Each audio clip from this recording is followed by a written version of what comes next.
Well, welcome to tonight's ASI webinar. This is our our 10th, double as much webinar since we started at the start of the crisis about 10 weeks ago.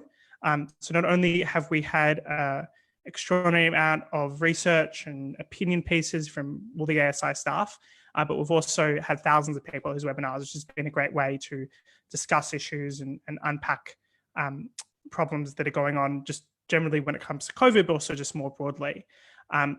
Tonight, we do have a fantastic panel. Unfortunately, I've got to start with the news that Anton Howes is unwell and unable to join us, but we do have Viscount Ridley and Victoria Houston, who are going to be fantastic to discuss the topic of innovation. Really, from the steam engine to the smartphone, innovation is responsible for catapulting humankind into our modern prosperity. It's what creates jobs, it's what allows us to live longer, reduces our need for resources. I always think back to Thomas Malthus in 1798, who predicted forthcoming mass starvation because of population growth. Since then, of course, global population has multiplied 7 times and fewer people are malnourished than ever before, both in absolute and proportional terms. Meanwhile, poverty over the last 30, 40 years has declined from about half of the population to less than 1 in 10. It's now possible for the average person in a Western country to have more information, different types of food and life-saving medicines like antibiotics, and even a king a century ago. Meanwhile, we've long since passed peak stuff. We actually, this idea, particularly from the environmental movement, that it's impossible to have infinite growth in a finite universe has been thoroughly debunked. In fact, we do have an unlimited resource. We have the human mind, and we have our capacity to create new things, big and small. But the problem, of course, is I don't think we understand this concept very well. We don't really know what innovation is. We don't know how to get it. Every business wants to be innovative. Every government claims that they're encouraging innovation and they're doing great things. But often that will lead to picking winners or subsidizing particular political bugbears. But if we're going to tackle not only COVID-19, but also rebuild our prosperity afterwards, we need a far better understanding of innovation. So I'm very excited that we're going to be able to unpack this topic tonight, both what is innovation and what holds it back. We have, as I was saying, Victoria and Matt joining us. We're going to go to Matt first, who has, in fact, just written a book about innovation, which is why it's so great to have him. Where Matt, of course, has sold over 1 million copies of books over the years. His book's been translated into 30 different languages.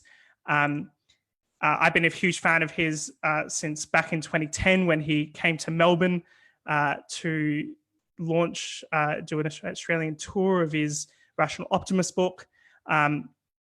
In 2013, he was elected to the House of Lords. He's also a regular columnist with the Telegraph and the Wall Street Journal and many other places. Matt, in the opening of your book that everyone can get a free downloaded preview of, you describe how innovation is our weapon against entropy. It allows us to make order out of chaos. But what is innovation and why do we want it? What is this whole thing we're talking about here?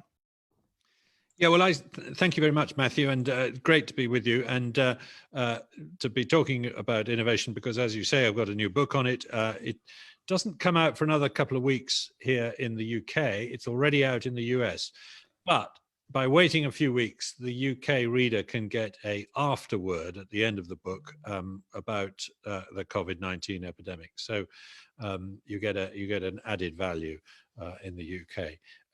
And yes, you're right. I start the book with a kind of thermodynamic view of innovation.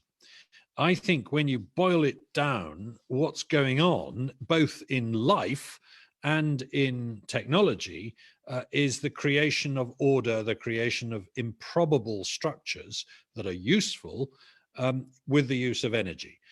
That's what we do when we build a building or arrange a webinar.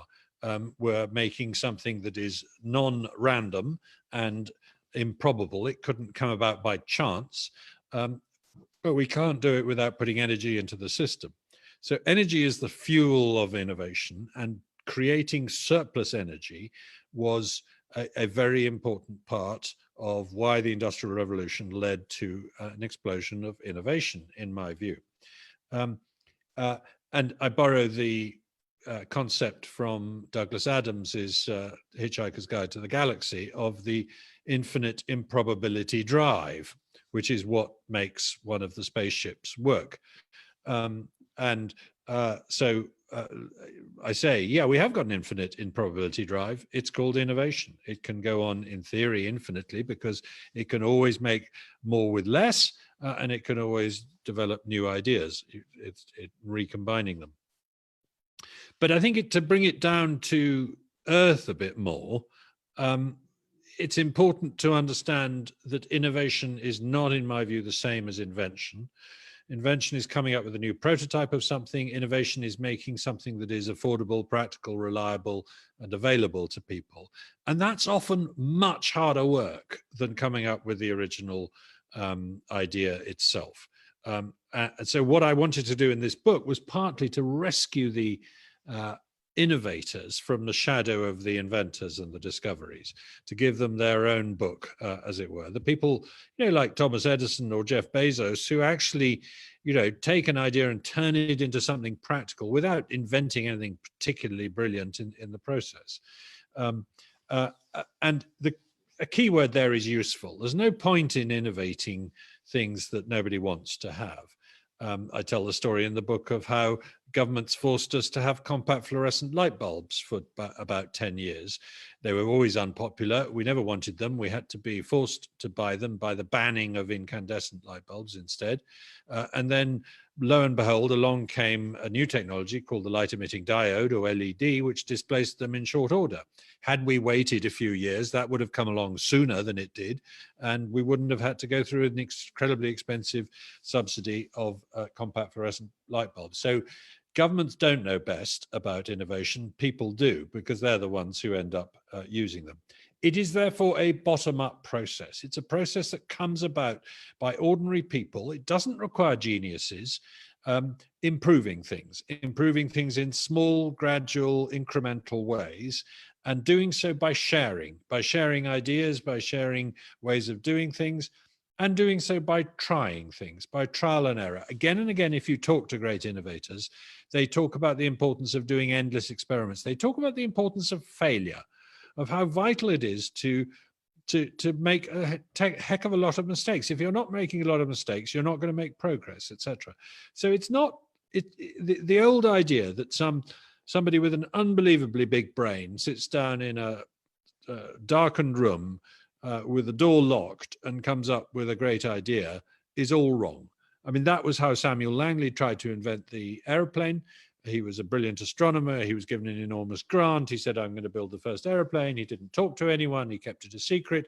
He launched it from the top of a houseboat on the River Potomac, and it flew 20 feet and crashed into the water.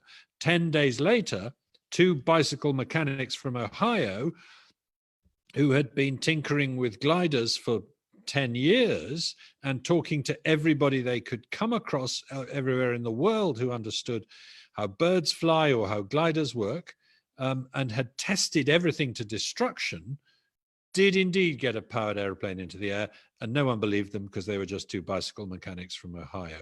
So that's what I mean by innovation as opposed to invention. And I think it's the most important process in human affairs, and it needs to be it's not very well understood. We've got one Q&A in so far, which is, why is Matt's book so popular? And where does it come out in the UK? So I put a link into the chat so everyone can pre-order it. It's rather exciting. It's taken off in the US, so I'm, I may be on with a bestseller here. So buy quickly while stocks last. Tell all your friends about it, so you're the smart one in advance. But pre-orders are great because that helps get it onto bestseller lists, which is then self-fulfilling. I just want to unpack this a little bit more in terms of what innovation we're having, what innovation we're having. And one of the people you refer to in your book is Peter Thiel, who talks about how we've lived in a world in which bits were unregulated and atoms were regulated. And this kind of interrelationship between what role the state might have in innovation, which is often focused in on, let's say, giving grants to certain businesses, doing certain interesting things, versus what might where most of the innovation has actually been coming from, which is these tech companies in Silicon Valley, more or less, as a key hub of innovation, and then to a lesser extent in London and other capital cities. So what is this also kind of modern innovation, and what can we learn from that when it comes to government policy? Yeah. I mean, Peter Thiel is absolutely right that we have a permissive regime for innovation on the internet. You can set up an online business without having to get permission from 15 different agencies. And that, in a sense, comes about directly because of a piece of US legislation under the Clinton administration, which was deliberately designed to encourage e-commerce, and it worked. Whereas if you are trying to set up a business doing drug discovery, you have to deal with an enormous amount of regulation about safety and so on, which adds enormously to the time it takes to come to market, which means that it becomes very expensive, which means that you can't afford to wait. So you give up and go off and invent a website instead, as it were. I do think that it's important to understand, therefore, that government can do the right thing, as it did with e-commerce. It can pass permissive legislation. Another good example in the UK was the government deciding not to try to ban electronic cigarettes, but to regulate them for product safety so that we didn't get people dying, as they have in the United States with black market vapes. So government can do the right thing if it does regulation right. But all too often, government sees its role as championing a particular technology and subsidizing it and picking winners, which, as Professor Dieter Helm has said, the trouble with picking winners is that losers are good at picking governments. And so often you end up subsidizing the wrong thing. There's a very nice controlled experiment done in the 1920s in the UK. The first Labour government inherited a plan to allow the private sector to build an airship for transatlantic, transoceanic travel, because at the time it was thought that a heavier than air plane would never be able to cross the Atlantic with enough people in it to make it worthwhile. So airships were the future. So they said, well, hang on, we're socialists, we don't like this, so we'll let a private company build one to go to Canada, and we, the government, will set up a nationalized industry to build another to go to India. One was called the R100, and it was a private sector operation. It came in under budget and before its deadline. It flew to Canada and back flawlessly. Nothing went wrong. The other one was called the R101. It was built by the government. It was constantly late. It was way over budget. It was over-engineered.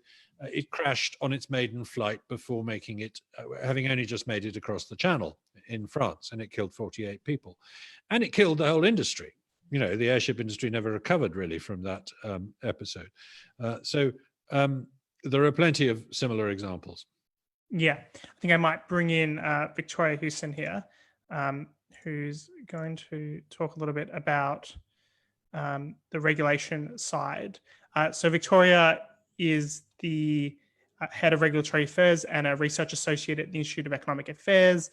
She's a lawyer who's practiced for 12 years in the fields of technology and financial services before joining the Gardam Institute Special Trade Commission to focus on trade and regulatory policy.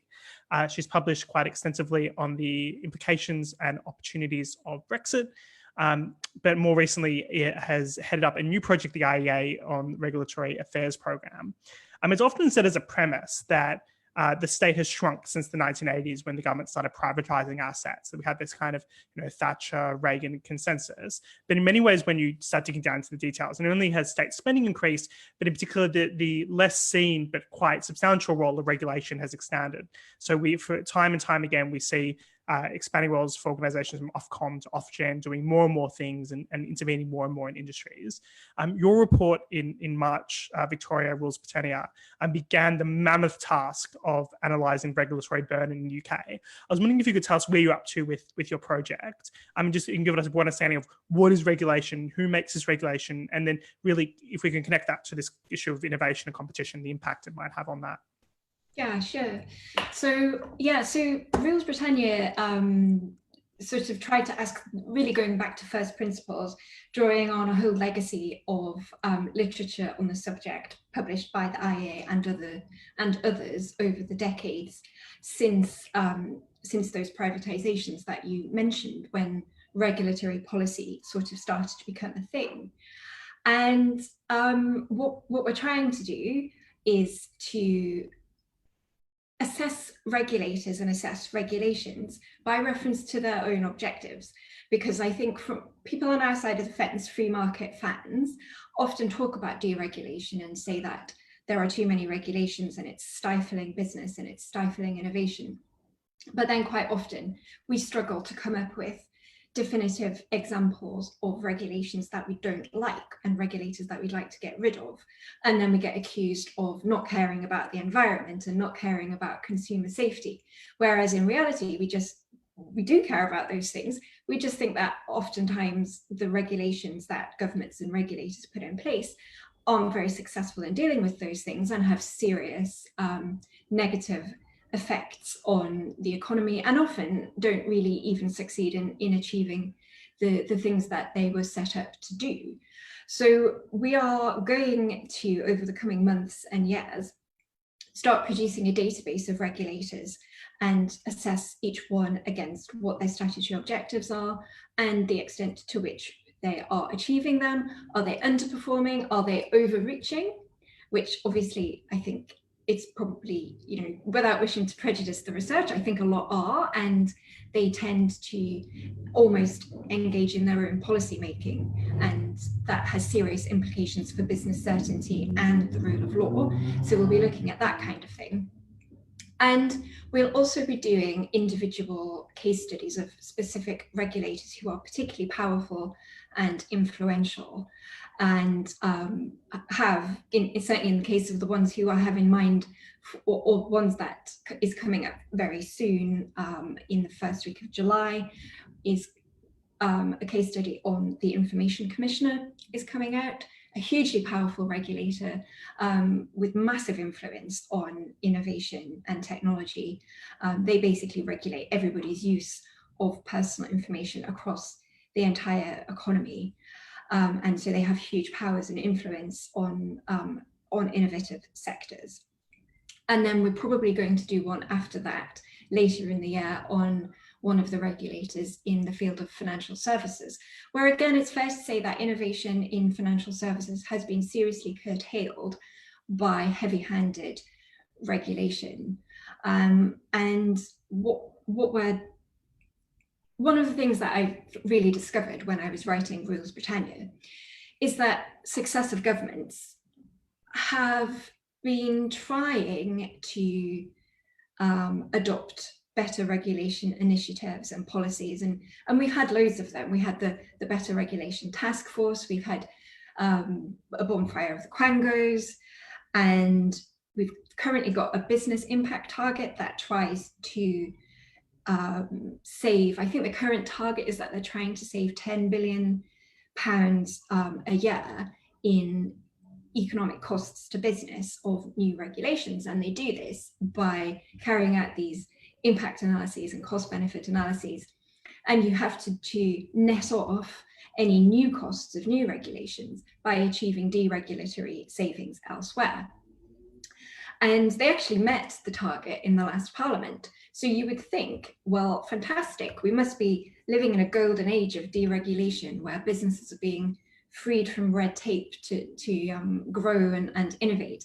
But actually, the way these impact targets and impact assessments and cost benefit analyses are carried out, it really doesn't capture the real costs to the wider economy of these regulations. They focus on immediate direct costs to businesses of the extra time they have to spend filling in forms, the extra cost of employing a compliance officer, or God forbid, lawyers' fees, or of retooling your kit and reformulating products and packaging. All of that is an immediate direct cost of regulation. But unfortunately, and understandably, because it's very hard to quantify, they don't even seek to capture the wider costs to the economy of the impact on competition and innovation that these regulations have. And, as I say, that is understandable because it's a very contested area. There are various academic studies that have tried to do this. And I quoted one, the Crane and Crane study in the United States, which estimated that actually these wider costs across the economy, if you properly try and quantify all of that, regulation costs around 10 to 12% of GDP in Western sort of countries. And that was endorsed by the Better Regulation Committee in this country a few years ago. And they extrapolated and said the cost of regulation in this country is probably about 10 to 12% of GDP, which in current conditions would be around £220 billion a year, which is, not a trivial amount of money. And it's the UK's biggest industry is regulation. Right, exactly. And it just illustrates that these small targets of cutting direct costs through impact analyses and offsetting one in, one out, that, deliver cost savings of a few billion here and there every year, which, by the way, because they don't include EU regulations, they don't include tax and welfare related regulations. I'm afraid these initiatives, while it's good and positive that the government recognises that they do want to cut red tape and lift those burdens on business, I'm afraid the way it's being done is a bit of a drop in the ocean and is not truly going to be done in a way that will enhance innovation. So one of the most revealing parts of this crisis when it comes to innovation, and I think, is the way in which we've seen, in response to an emergency, the willingness to bend regulations or change the operation of regulations. So particularly on the medical side, we've seen the business department committing with the medicines regulator to speed up the process of approval of new PPE or drug trials and whatever else, which clearly shows that in normal times, that's a barrier that slows things down. Or we've seen the wholesale withdrawal of regulations, the kind of never needed case. The most prominent one here is the ability for restaurants and pubs to do takeaway. For some reason, you needed a separate license to do that. Overnight, with a flick of a pen, the Community Secretary, Robert Jenrick, said, no, you can do that. You can continue providing a service takeaway. No one seems to have suffered. No one seems to have complained. I literally haven't heard any cases, any problems with this. In fact, if you walk outside my apartment, you can see a pub across the road that people are taking takeaway pints to the park from. I'm wondering what we can learn from this crisis about regulation and perhaps the way to argue for regulatory removal, Victoria.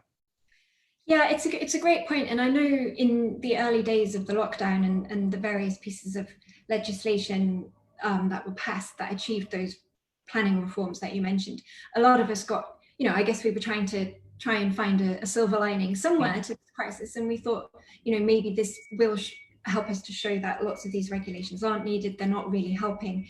If anything, maybe they were done to appease some vested interest a few years ago, and now we can get away with repealing it. And unfortunately, though, I'm no longer anywhere near as optimistic as I was on that. You mentioned the example of pubs being able to sell takeaway pints. Even that, it doesn't really work particularly well, because you can only do that if you've got a license to serve alcohol for consumption off the premises. That licensing requirement was not waived. And in fact, in my parents' local, in their little town in Northumberland, their small local pub, which was a very innovative little venture that set up as a microbrewery and craft ale, they converted the old tourist information centre, which was no longer needed, into this really nice, cozy little craft ale boutique almost. And having been shut down for several weeks, they decided it was safe to open up and start selling takeaway beers.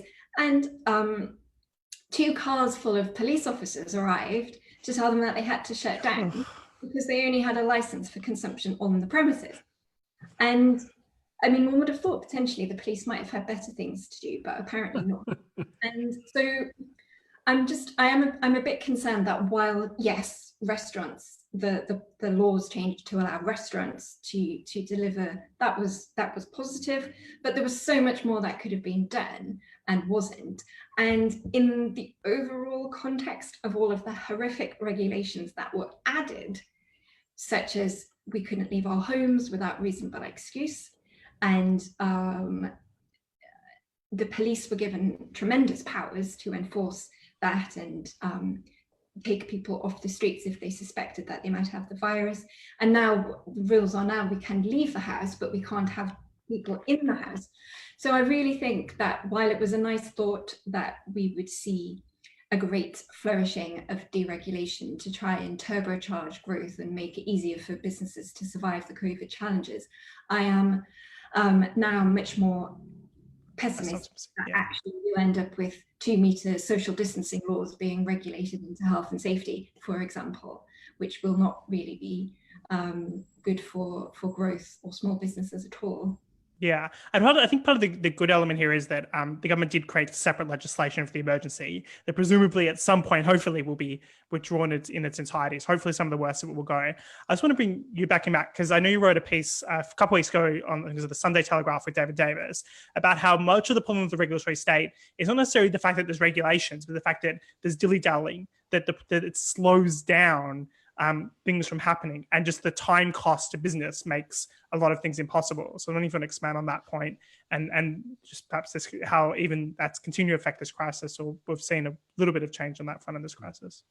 Yeah, I'm very struck by the cost of regulatory delay. Victoria's rightly pointed out how much there is a sort of vested interest of the regulatory state in having regulations to administer and giving themselves more powers and gold plating everything so that they can justify bigger budgets. And one of the ways they do this, and they're not evil, they're just responding to incentives, is by delay. It is extraordinary how non-urgent every arm of the state I ever have to deal with is. Whether it's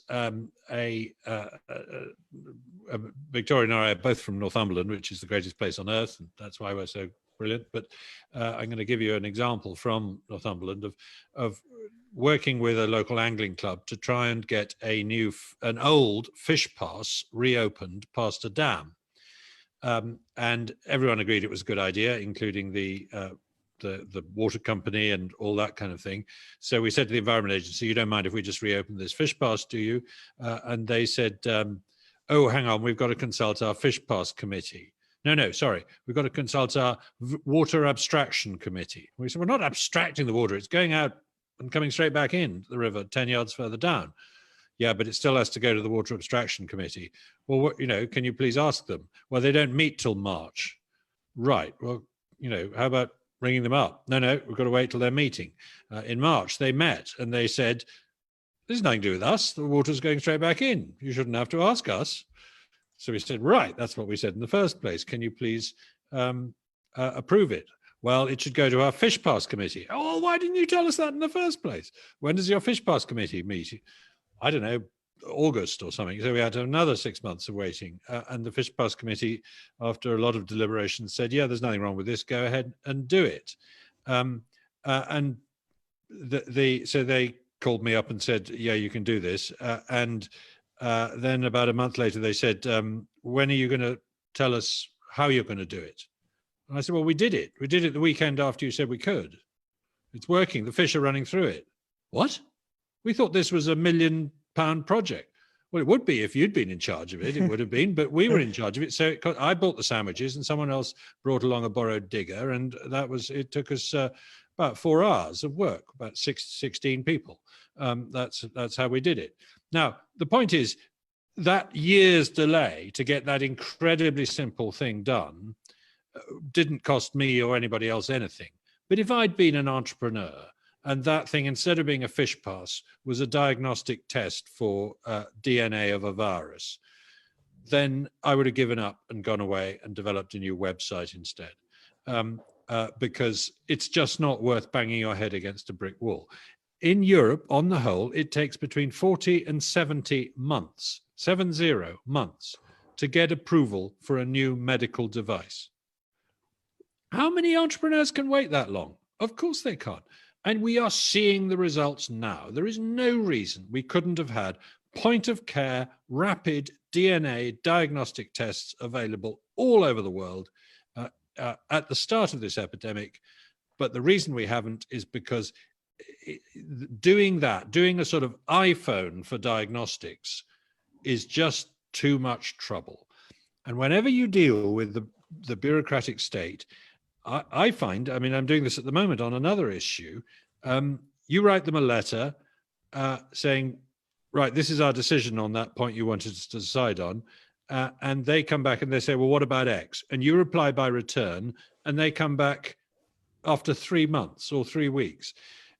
I think regulation is a problem and a cost in itself, but one of the really big things that is a problem is the time that civil servants and officials take to take decisions.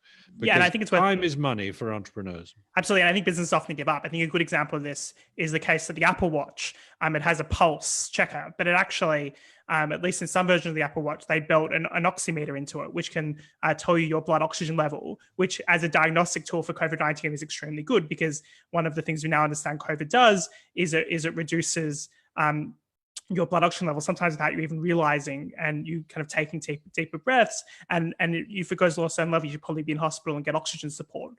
But millions of people have had these on their wrists, but they actually can't use the functionality because Apple didn't want it regulated by the FDA as a medical device, because that comes with a whole lot of other regulatory burdens if it's technically a medical device. So as a result, we've probably had much worse diagnostics and something much worse than we could have had. I just want to put to you both a kind of the alternative narrative about innovation and the role of the state in innovation. And I think we're seeing this a lot from the UK government at the moment, about this idea of championing industries of the future, about setting up an ARPA or a DARPA type situation. For those who don't follow the microcosms here, ARPA was an American research body that's often attributed, I think falsely, with the creation of the internet. And a whole lot of other technologies that went into the iPhone. You have someone like Mariam Mazzucato, who says, in an entrepreneurial state, the government should be going out there and investing in these technologies of the future. And then now we've even seen the government talking about the need to bail out certain, and they describe these strategic industries or strategic companies like Rolls-Royce. And we're seeing a lot more sense in which government wants to lead the innovation process and lead that. I'm just wondering, to what extent do we think the government can be successful? And we had another question from, I think it was Lord Dobbs, asking us about the China example, what we can learn from China. Are they successfully leading innovation in AI because they're spending a lot of government money as the counter, and therefore we need to do it as well? Victoria, do you want to take that first? Yeah, shall I go first? I think that prevailing sort of view in establishment circles that governments can support the industries of the future with good regulation and obviously, of course, funding. There's always money to be thrown at these kinds of things, and that will help them grow, because you'll give them, the regulatory certainty, and you'll build trust amongst consumers and all of these things. And you can see that very clearly, certainly in the May government's industrial strategy. And I think it's very clear in the EU's white paper on regulating artificial intelligence that they think that, for example, in the AI white paper, the EU seems to think, or the Commission seems to think, that the EU has fallen behind the rest of the world on AI because we don't have enough regulation, and it's not good enough regulation. Therefore, we need more regulation, but it has to be better. And then businesses and consumers will trust it more because it comes with the stamp of approval of the European Commission and meets all of these requirements. And suddenly we'll see a flourishing of AI in Europe. However, as I think often is the fear of free market supporters with these things, the other side of the coin that is also very apparent in the AI proposals is that they also think that this will lead to greater investment in AI in Europe and the formation of European data pools, whatever that means, and that people will use European solutions. So my fear is that these things also usually, inevitably, come with a big dose of protectionism, which was certainly the fear that we had about the May government's industrial strategy. And I'm certainly in favor of regulating for industries of the future, but I think that has to mainly be done by getting out of the way, right? Because regulators and lawmakers are not blessed with such foresight and inventiveness and freedom from self-interest, of course, that they can foresee what the successful industries of the future will be. And yeah, I think probably they're going to potentially, ironically, lead to anti-innovation laws and regulations and a lot of waste of taxpayers' money and losses really to consumer welfare as well, because they just, you know, if regulators and lawmakers were such good spotters of future industrial successes, they probably wouldn't be regulators and lawmakers. I mean, yes, absolutely. And I think in terms of entrepreneurship, there is some arguments around one form of an entrepreneur is a state-focused entrepreneur who goes and makes every effort to get subsidies from the state. And that's something that you can spend a lot of time and effort on. And we're directing our entrepreneurs, people who perhaps should be trying to create things, towards rent seeking, because that's something they can receive profit from. Right. And just to conclude quickly on that, the other people who really love regulations, whether or not they're oriented at businesses of the future or whatever it is incumbent businesses, because they have the resources to comply with whatever regulations governments throw at them. They also have the relationships to influence and shape those regulations in directions that favor them. And lo and behold, you've got barriers to entry that just cement their incumbency further, which is a real big problem. Regulations like the GDPR, for example, and the content regulation stuff that we're seeing coming up.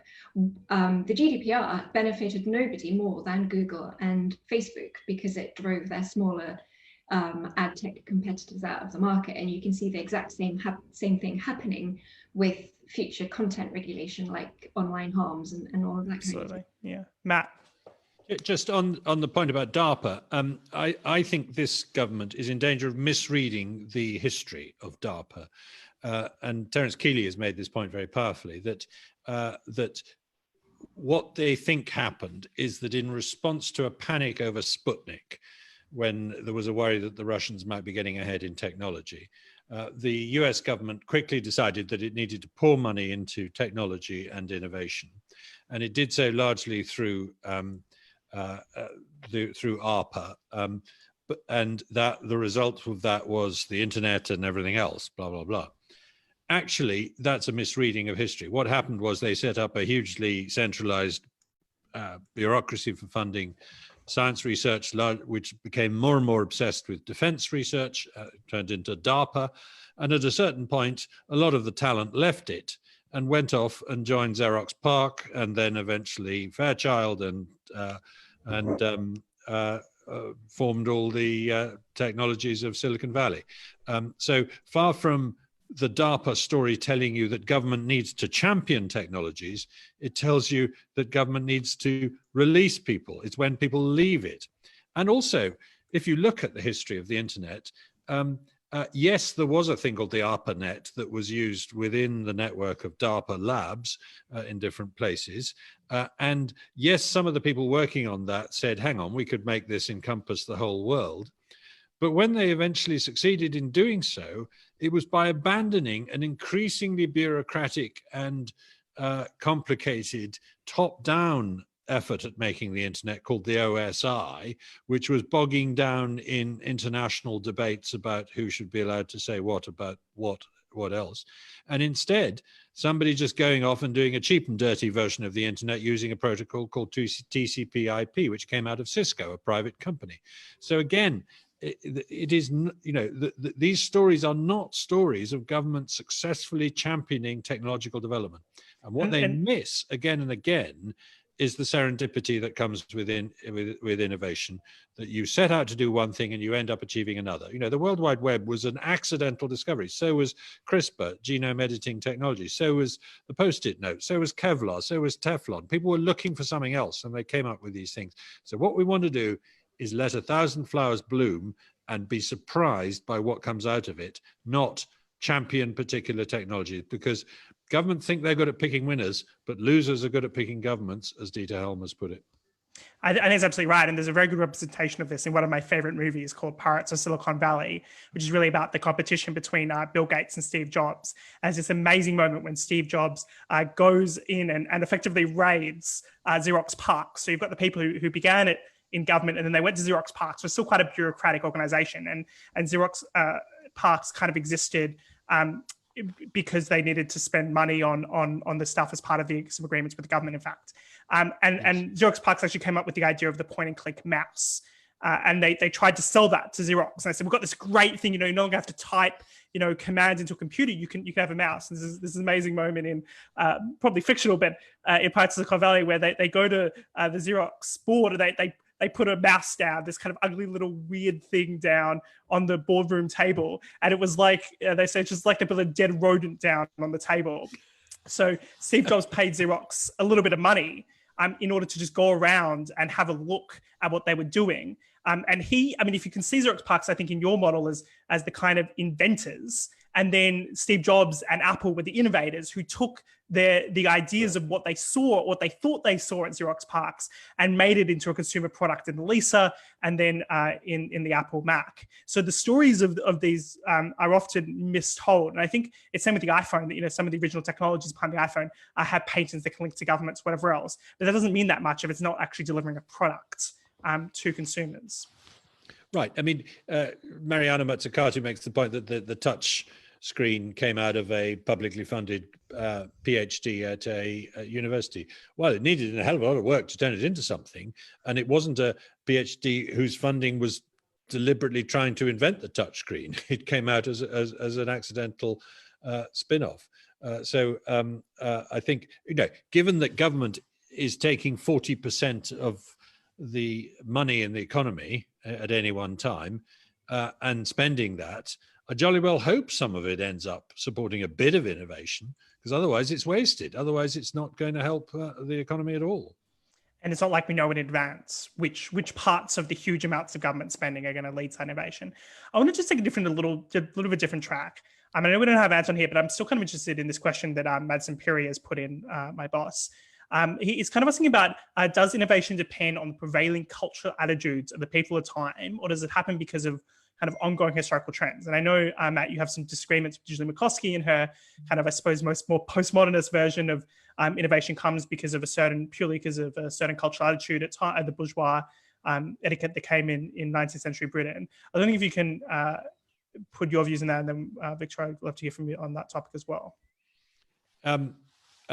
Sorry, I was just distracted by a quick message from Michael Dobbs saying that you've garbled his question. So can I quickly answer his question? Go for it. First? You can garble a lot. Michael Dobbs is. I mean, because he's saying, what can we learn from China being good at in innovation, and what can't we? And I think that's a really good point, because I'm often, I say that innovation depends on freedom. China is not a free country. How come it's good at innovation? Well, the answer is, below a certain level of bureaucracy, it is quite free. The entrepreneur is not told what to do by petty bureaucrats to the same degree as here.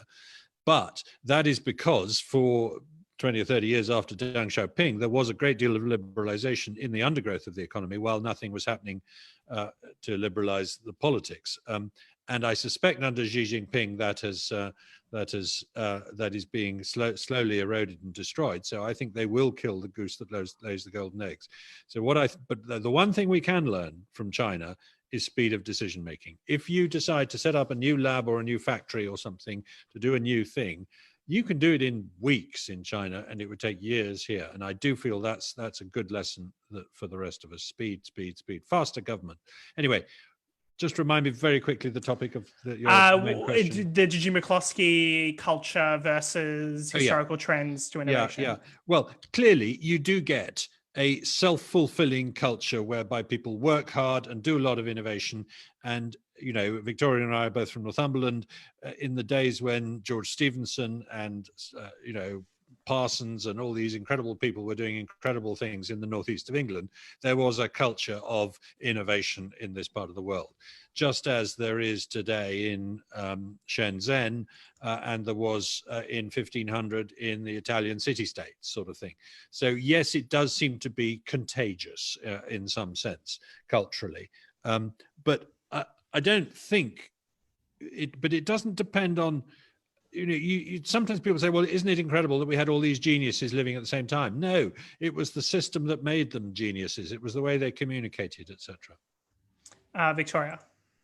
Yeah, I think it seems to me that people, as the human condition, is that broadly speaking, we are naturally competitive, and competition leads to innovation if it's allowed to.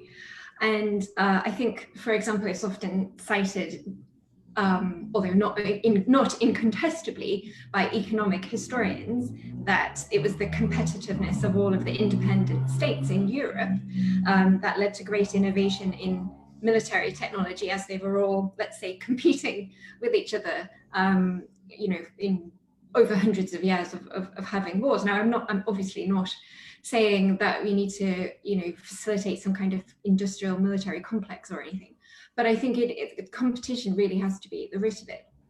And actually, not to bang on about Northumberland and the Northeast all of the time, but I do think for the government's levelling up agenda, it would be much more valuable to look at why the Northeast went from being this fantastic centre of science and technology and innovation to being now somewhere that is in many ways reliant mainly on public sector money and welfare for survival.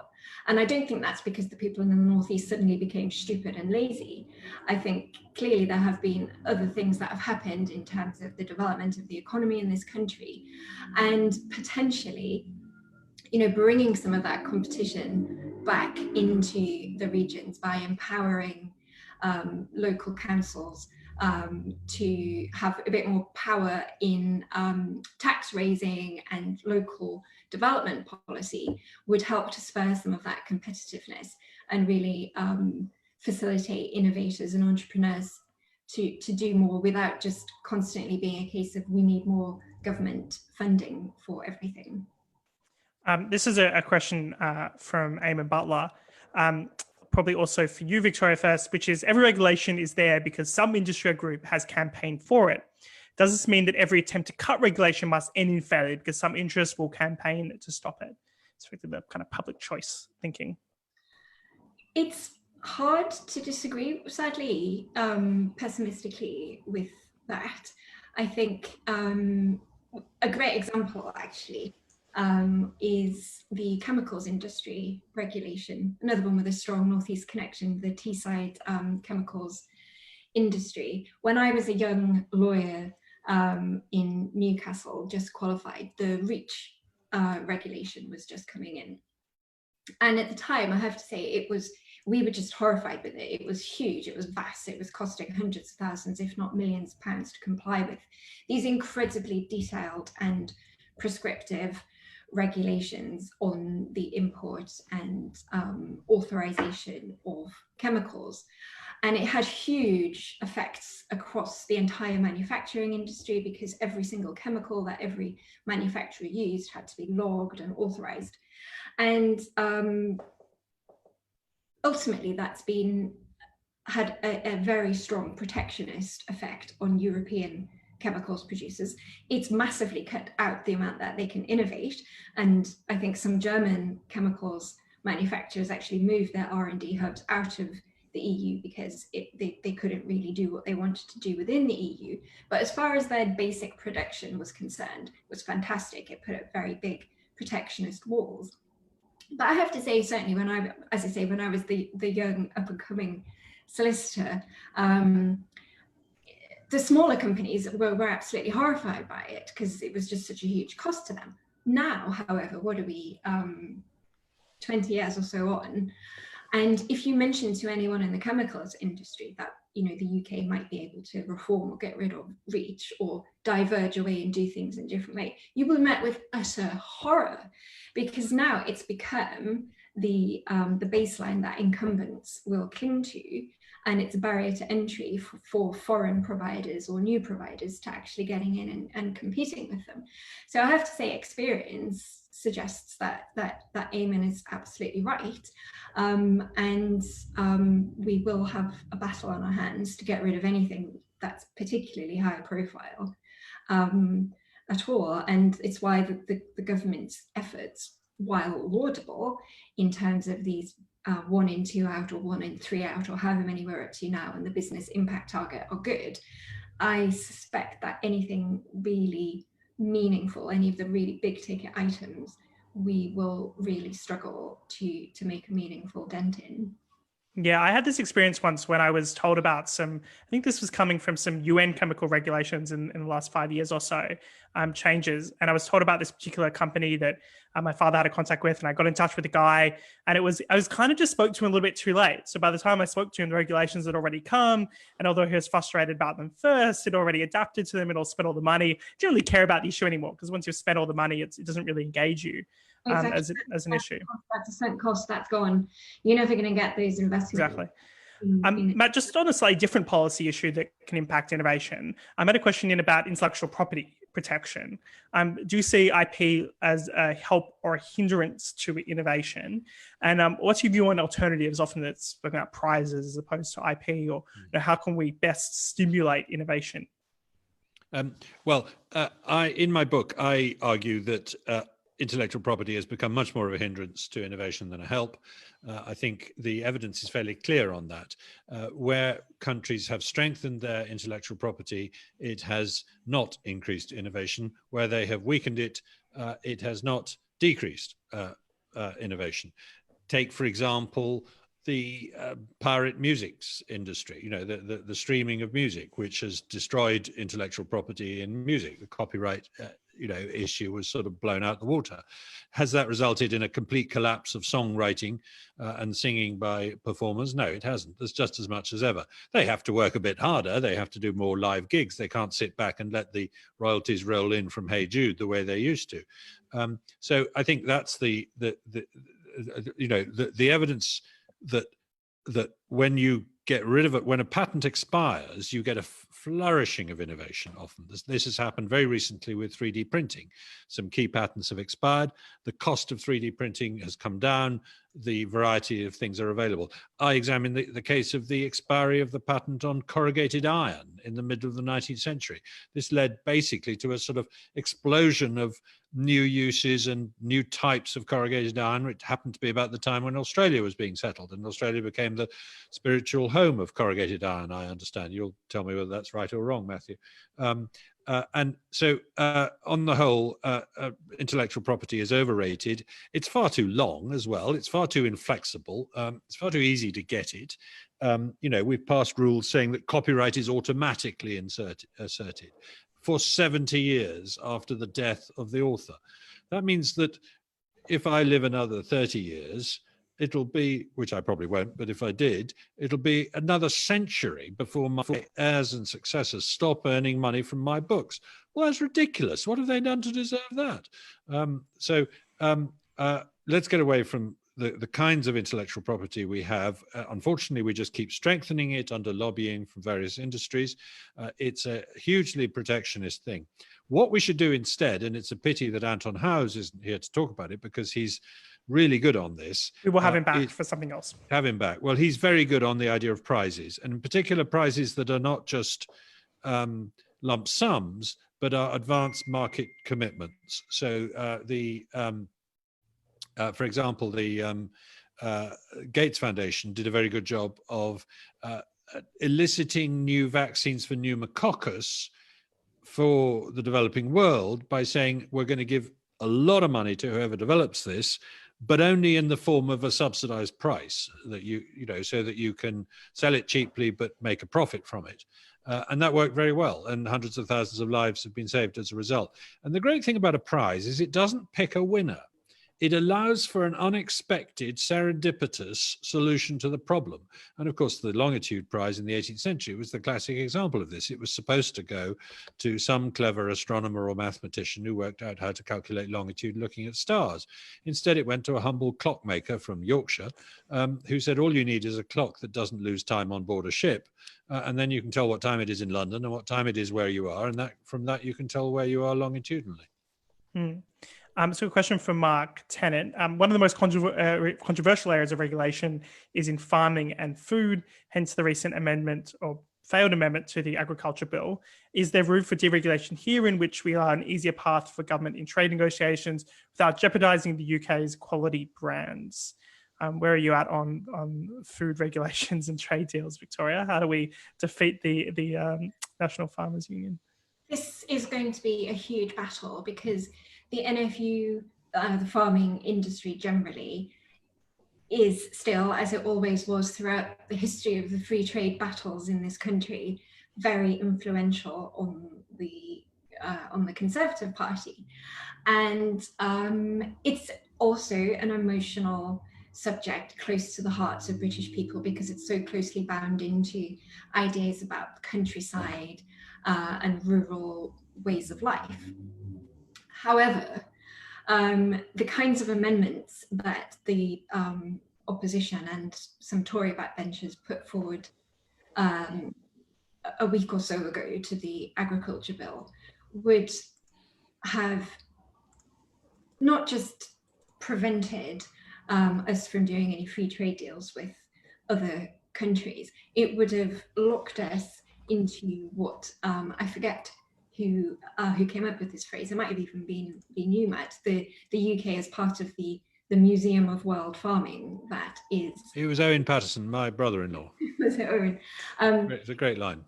Where the EU is so devoted to supporting existing incumbent small farmers that innovation is penalised essentially, if not outright banned, and old-fashioned practices are supported financially. And more importantly, for the purposes of the question, it's very difficult and expensive to import competitive products from the rest of the world. And the way the debate is going at the moment is that the protectionist side, the farmers' union, and others are saying, oh, well, it's not that we want to protect our farmers. No, perish the thought. It's that we want to protect the welfare of the animals. And the British people love animals, and they would never accept importing low welfare chickens. They're very good at what they do, you have to admit. Well, I mean, I have to say, I find that hilarious. Have these people ever been to Chicken Cottage? Have they seen what British people eat? And also, I was discussing this with my flatmate the other day because we had a roast chicken from Marks and Spencer's. We roasted chicken, and from Marks and Spencer's, so more of the premium end. It was £3.50. So the idea that British chicken producers won't be able to compete with American imports or imports from anywhere else is really not very realistic. And finally, the idea that British chickens are raised in some kind of luxury and have high welfare lives of comfort, whereas American chickens are tortured and it's all horrible, and then they have to be washed with chemicals because it's so dirty, it's just not true at all. And so I think the answer is that there's so much misinformation around this whole idea, and it's been so emotionally driven by very powerful vested interests that unfortunately the compromise position is that safe food that is meets our product standards, of course we should be allowed to import this into this country. And I have every confidence that British farmers will be able to compete, not least because if they're right and British people attach such a huge value to locally produced high welfare standard food, they will continue to buy British food and the market will support them. So Matt, I mean, I find this debate about farming very similar debate we often have, and sometimes the ASI partakes in, about British Steel or about these other kind of historical institutions that people attach a lot of importance to emotionally, and then the kind of instinctual dislike of change. The idea that although we like innovation in the abstract, the practical elements of, if you're talking about creative destruction in the sense in which the reason why we get innovation is because we allow change and we allow dynamism in our economy. This is a very hard argument to make. I think it might be hard to make because we can see the benefits immediately, but the cost, those poor farmers who are going to have this unfair competition from the Americans, is there. How do we make that argument about innovation, about the need for the dynamism against these very powerful lobby groups? Well, Victoria's right. We have to go back to Cobden and, look at how they won the Corn Laws debate. It took them 50 years, but they jolly well won that argument for free trade. And it was spectacularly successful. And it set an example for the rest of the world to follow. And So let's go and look at modern examples of countries liberalizing their agricultural trade and what a disaster it was for them. New Zealand abolished all subsidies and opened itself up to world agricultural trade. Was it a disaster? No, it was spectacularly successful. It specialized in, it diversified into wine and venison and things like that. And it greatly improved the efficiency of its sheep industry, but it went out and found new markets. Britain is an island that grows incredibly good grass. It's got a lot of sheep. The Americans produce very little sheep. Lamb is an upmarket thing in the United States. What a fantastic export opportunity. Stop being so defeatist, farming industry. Think about the opportunities that this could give you. And as Victoria says, don't think of welfare standards as necessarily any better over here than over there. And if you want to insist that welfare standards be part of international trade, then where are you going to stop? Are you going to go into every French, Argentinian, American farm and inspect them? And, and say, I'm sorry, I'm from the Ministry of Health in the UK, and I'm here to check that you're looking after your chickens right. That, I'm afraid, is what the EU keeps saying it wants to do to us. And it's very hypocritical of us to turn around and say we now want to do that for the Americans. The whole point of trade is mutual recognition. If it's good enough for your people, it's good enough for ours, with certain things about health and safety built in, so that we must have healthy food, safe food. But on welfare issues, and we have nothing to fear. As Victoria says, the Americans haven't a hope of selling chickens in the United Kingdom, with the costs of getting them across the Atlantic and with the cost of chicken over there being on the whole slightly higher, particularly at the current exchange rate. Yeah, I think there's a huge contrast here between the debate I found at home in Australia with the National Farmers Federation is pro-free trade. They want Australia to go and sign trade deals so they can get access to markets to sell their goods. And I think that's something that really came out of the 80s when Australia probably kind of opened up to the world. If we go back to Cobden and Bright as well, I think a lot of the argument was a humanitarian argument. It was about feeding the poor. And I don't know if that's kind of a more difficult argument to make today in the context of the fact that food is already pretty cheap for everyone and we no longer have this issue of people starving. But I think this still probably is a moral case to make. Do you not want cheap, affordable food as we're coming to a recession? People are going to be very cash strapped. It is essential that we have this competition, this trade, this innovation, these exports. I just want to finish up though, because we're kind of running out of time. If we can go back to both of you a little bit inclusion about perhaps why we should be optimistic about innovation, or a lot of pessimism about the government that we can't get rid of. What's going on behind the scenes? What's happening out there that we should look forward to when it comes to innovation? Shall I go first on that? I mean, I think you're absolutely right that we can talk ourselves into a lot of gloom here. But imagine being on the other side of the argument. Imagine being someone who wants to stop innovation. It's a much harder task. It's gonna happen somewhere. Yes, they've managed to stop GMO crops in Europe, but they haven't stopped them in the world. Yes, we've managed to kill innovation in the nuclear industry, but here comes fusion. So I think that the inexorable, inevitable, inch by inch, incremental process by which we improve the goods and services we offer each other, and we make profits in doing so, but we also benefit our customers in doing so. That is a really hard problem to stop, or process to stop, I should say. And we have the most extraordinary opportunities coming in the next few decades. We've hardly begun to scratch the surface of what we're going to achieve in this world. We're going to have senolytic drugs that stop aging. We're going to have devices genetic engineering that enables us to de-extinct species, bring back mammoths and so on. We're going to have nuclear fusion at some point in this century, which will mean a thing half the size of a room can give a town as much energy as it wants forever, pretty well, but running on basically water. It'll not be quite that simple, I bet, and the regulations may stymie it for a few decades, but it'll come. And with that abundant energy, we can, if we want to, turn the Sahara into a savanna again, like it was 5,000 years ago, because we'll be able to desalinate so much water. You may not want to do these things, and they might be bad ideas, and I'm not suggesting that they're the right things to do, but I'm just saying, don't think small, think big about what we can do with innovation? Well, I wish I could be as optimistic. I noticed that Matt is talking in terms of decades, which I think is sadly probably more realistic than some of the rhetoric we hear about turbocharging the economy and all of these things. I guess one reason to be optimistic is that we have left the EU. We will be free of EU mandated regulations, hopefully from the end of this year. And then it's really all to play for, and it's all in our own hands what we choose to do with those repatriated powers.